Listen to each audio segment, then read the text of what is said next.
Tractat del pet, de Francesc Mulet.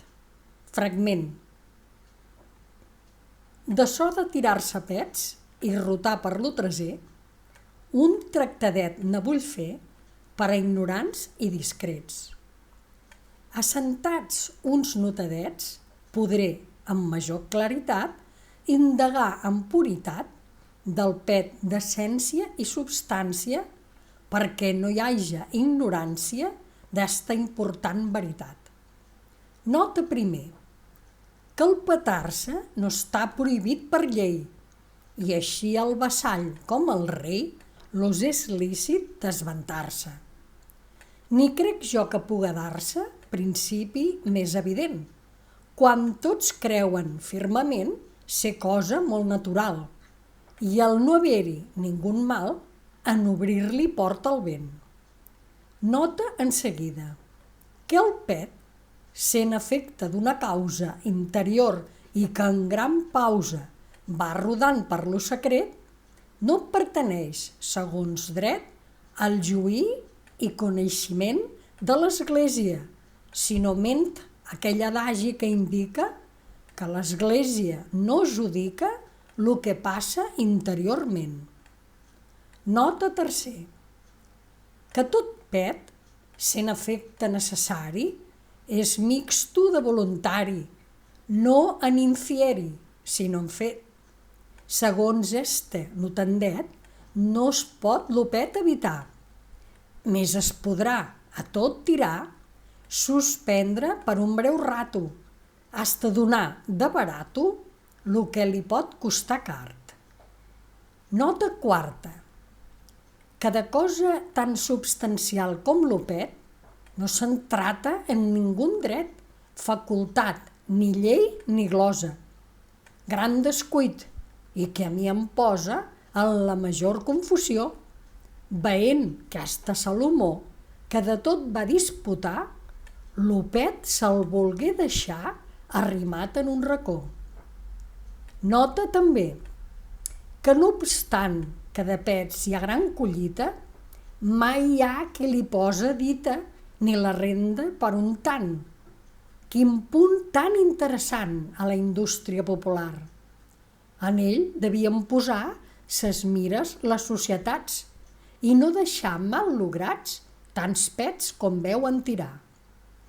Assentada esta doctrina, que més certa no pot ser, averigüem què ve a ser açò de la patorrina.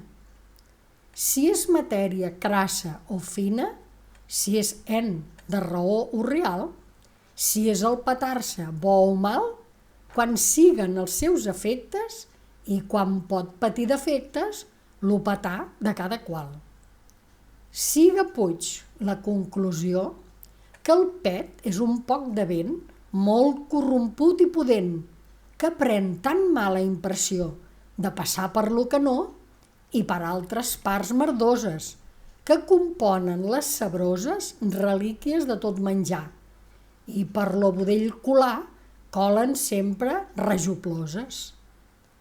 Provatur, que el pet és vent és per si cosa tan clara que és per demés que jo ara prove lo que és evident. Lo roïdo que se sent quan lo cul està petant i al desvenir-se a l'instant lo que sou i no es pot veure, és prou per a fer-nos creure que el pet és un vent volant. Que del pet la gran pudor no siga pròpia del vent no és cosa menys evident, perquè lo vent no té olor. Ergo, de causa interior, li prové la corrupció. De la merda o cagalló es deu creure li provinga i que ja a fora es retinga lo que contragué el caixó.